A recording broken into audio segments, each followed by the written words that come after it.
Sometimes they have vitamins for older people to make them not so tired all the time. I take vitamin supplements, and I also take, I'm an arthritic, and I'm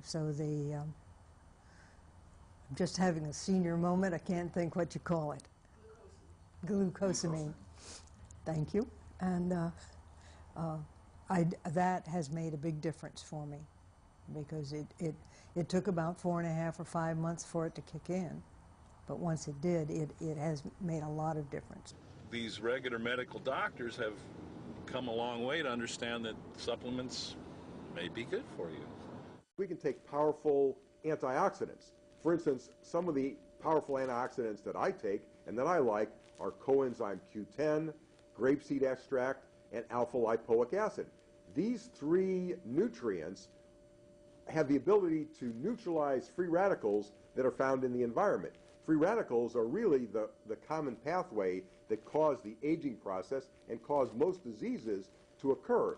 Vitamin C is really important because it's an antioxidant and a big one. It really takes away the stuff that makes you get old and decay. I take amino acids, branched chain amino acids, and glutamine separate from my other stuff. The other stuff has amino acids in it. By that I mean multivitamins.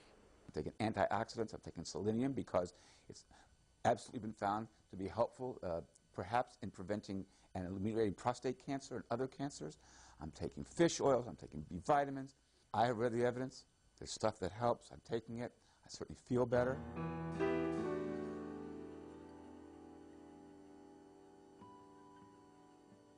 And I think sleep is very important for retarding the aging process, or at least keeping it in check, because your body needs to relax and rebuild itself while you sleep. Melatonin is a safe, natural way to readjust the body's sleeping patterns. I use melatonin when I travel. It's perfect for jet lag. I have recommended it recently for a few friends who have sleep problems. I'm not an easy sleeper. I take sometimes melatonin and sometimes the herbal stuff, get the health food toward the sleep. But I make it a point to get that 6 hours in, because even if I don't feel tired the next day, it takes away from your immune system. You know, you're taking that money out of the bank. You got to keep it leveled out.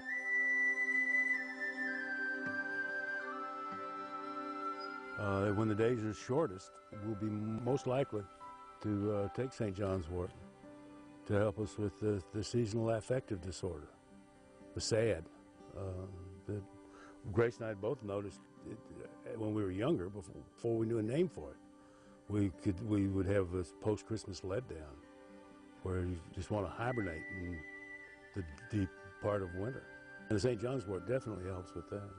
I believe that if you are looking for that anti-aging or looking for better health throughout your life, that enzymes are the #1 most important thing you need to take to supplement, much more important than the vitamins or the minerals, because if you don't have the enzymes to activate them, then you're just having expensive urine. You're wasting your vitamins and your minerals.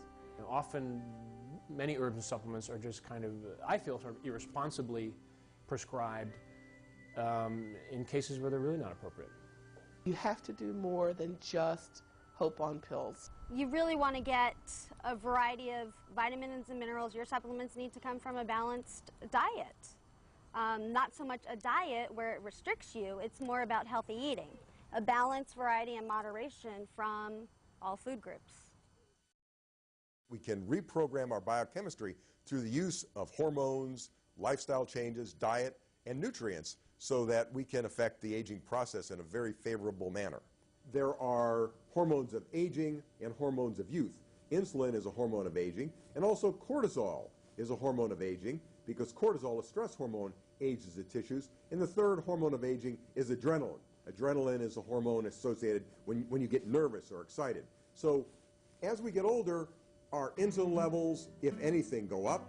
Our cortisol levels tend to remain high. Our adrenaline levels tend to stay high, but our other hormones, the hormones of youth, typically the sex hormones like testosterone, estrogen, progesterone, DHEA, and growth hormone, go down.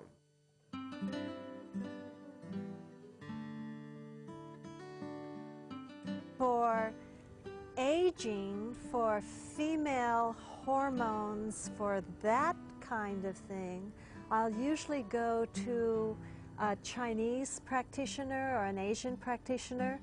I think they've been actually looking at that as a health issue a whole lot longer than allopathic practitioners have, and I think they have some really great answers.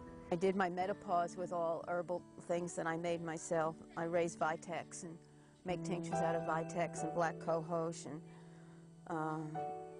wild yam. And women have been taking hormone replacement therapy for 40 or 50 years, but for most of that time they haven't actually been taking hormones. They've been taking drugs. Women have been taking Premarin as their estrogen replacement and Provera as their progesterone replacement.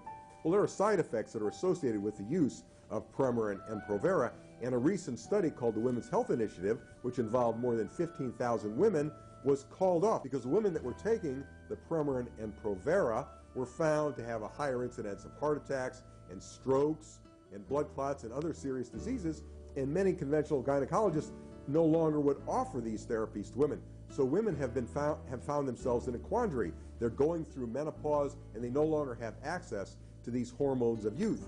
So a lot of doctors are now beginning to turn to bioidentical hormone replacement therapy as an alternative. Bioidentical hormones involves replacing estrogen with estrogen, the same type molecule, the exact same chemical molecule that a woman had when she was younger. And now women are able to get the benefits of hormone replacement therapy, not only to treat their hot flashes, but to treat the mood changes, the aging skin, the increased fat mass that comes from aging, from menopause, the osteoporosis. But they can do this safely.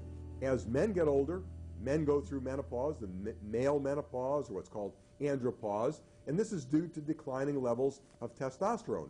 Well, we men have been behind women by several decades, but now doctors are beginning to prescribe bioidentical testosterone to treat andropause. Sometimes these hormones are not enough, and even with them, men find that they still are incapable of maintaining an adequate erection, in which case we do have medications like Viagra and Cialis and Levitra that can help many men to be able to engage in sexual activity and then get some of the benefits that are associated with sexual activity in their latter years. So do I use Viagra? No. Do I need Viagra? No. Why? Because I have a healthy love life with a woman that I love. I mean, I have a healthy sex life with a woman I love. I have a healthy love life with a woman I have sex with. And like, what could be more potent than that?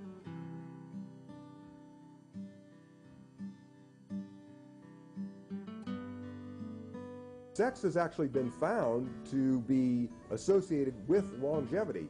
People who have sex more often live longer. So we don't know if people who have sex once a week live longer than people who have sex once a month because of the sexual activity or because people that are healthy have sex more often. But we do know that people that have sex twice a week live longer than people who have sex once a week. People who have sex 3 times a week live longer than people who have sex twice a week. So sexual activity, even in our 60s, 70s, 80s, and beyond, is associated with longevity. Your body is a vehicle for all those little gifts of happiness, and so in your life, and so put it in your body and use your body and stay flexible in your mind and your body.